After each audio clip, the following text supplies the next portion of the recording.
आखिर विघ्नहर्ता गणेश ने कब कौन कौन से अवतार लिए, आइए जानते हैं इस वीडियो में। नमस्कार दोस्तों, विघ्नहर्ता गणेश जी ने अधर्म का नाश करने के लिए हर युग में समय समय पर अवतार लिया था। इन्हीं अवतारों के अनुसार उनकी पूजा भी होती है।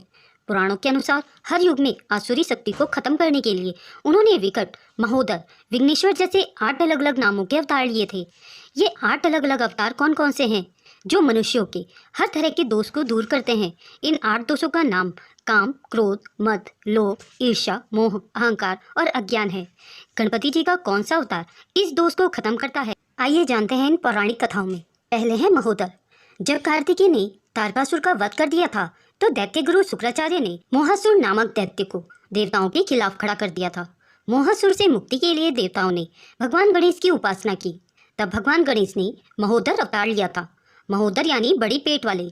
वे मूसक पर सवार होकर मोहासुर के नगर में पहुंचे तो मोहासुर ने बिना युद्ध किए ही भगवान गणपति को अपना इष्ट बना लिया था। दूसरे हैं गजानन। धनराज कुबेर से लोभासुर का जन्म हुआ था। वह शुक्राचार्य की शरण में गया और उसने शुक्राचार्य के आदेश पर शिव जी की उपासना की। शिव लोभासुर से प्रसन्न हो गए। उन्होंने उसे निर्भय होने का वरदान दिया। इसके बाद लोभासुर ने सारे लोकों पर कब्जा कर लिया। तब देवलोक ने सारे देवताओं को गणेश की उपासना करने की सलाह दी। गणेश ने गजानन रूप में दर्शन दिए और देवताओं को वरदान दिया कि मैं लोभासुर को पराजित करूंगा। गणेश जी ने लोभासुर को युद्ध के लिए संदेश भेजा। शुक्राचार्य की सलाह पर लोभासुर ने बिना युद्ध किए ही अपनी पराजय स्वीकार कर ली। फिर है विकट। भगवान विष्णु ने जलंधर नाम के राक्षस के विनाश के लिए उनकी पत्नी वृंदा का सतीत्व भंग किया। उससे एक दैत्य उत्पन्न हुआ था। उसका नाम था कामासुर। कामासुर ने शिव की आराधना करके त्रिलोक विजय का वरदान पा लिया। इसके बाद उसने अन्य दैत्यों की तरह देवताओं पर अत्याचार करना शुरू कर दिया। तब सारे देवताओं ने भगवान गणेश का ध्यान किया। विघ्नहर्ता गणेश ने विकट रूप में अवतार लिया। विकट रूप में भगवान मोर पर विराजित होकर अवतरित हुए और उन्होंने देवताओं को अभय वरदान देकर कामासुर को पराजित किया था। फिर है वक्रतुंड।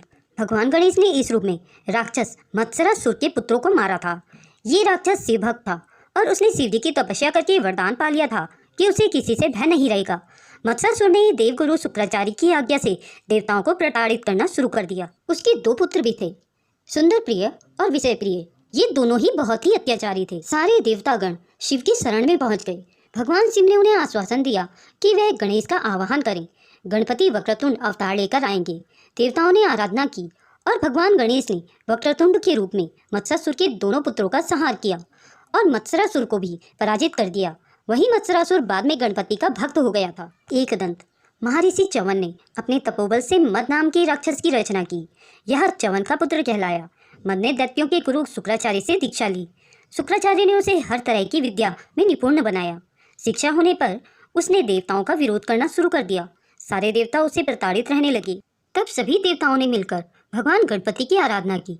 तब भगवान गणेश एकदंत रूप में प्रकट हुए। एकदंत ने सभी देवताओं को अभय प्रदान दिया और मदासुर को युद्ध में पराजित किया। तब से उनका एक नाम एकदंत के रूप में भी विख्यात हुआ। विघ्नराज। एक बार माता पार्वती अपनी सखियों के साथ बातचीत के दौरान जोर से हंस पड़ी। उनकी हंसी से एक विशाल पुरुष की उत्पत्ति हुई। पार्वती ने उसका नाम मम यानी ममता रख दिया।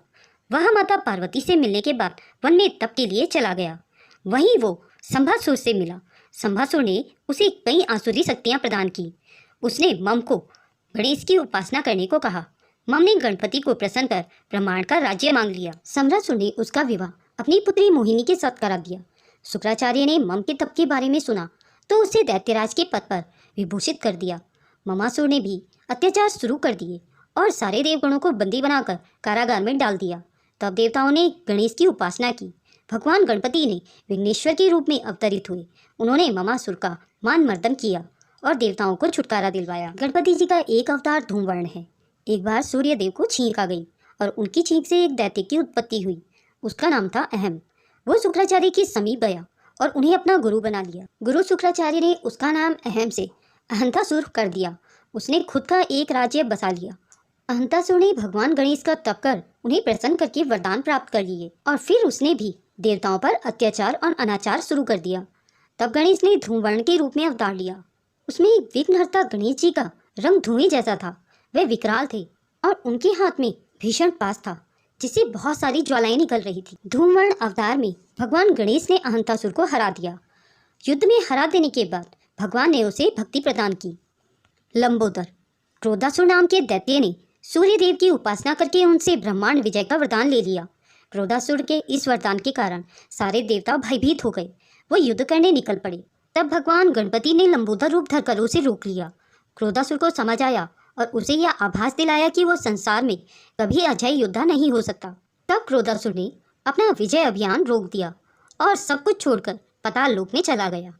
इस प्रकार भगवान गणेश ने हर युग में आसुरी शक्तियों को खत्म करने के लिए अलग अलग अवतार लिए और देवताओं को अभय प्रदान किया और अपने भक्तों की रक्षा की। इस प्रकार भगवान गणेश को अलग अलग अवतारों में पूजा करने से भक्तों के सारे संकट दूर हो जाते हैं। दोस्तों, यह वीडियो आपको कैसी लगी कमेंट बॉक्स में ज़रूर बताएं। अगर यह वीडियो आपको अच्छी लगी हो तो इसे लाइक और शेयर ज़रूर करें। अगर आप मेरे चैनल में नए हैं और ऐसी ही रोचक कथाएं सुनना पसंद करते हैं तो मेरे चैनल को सब्सक्राइब करें। वीडियो को अंत तक देखने के लिए आप सभी का बहुत बहुत धन्यवाद।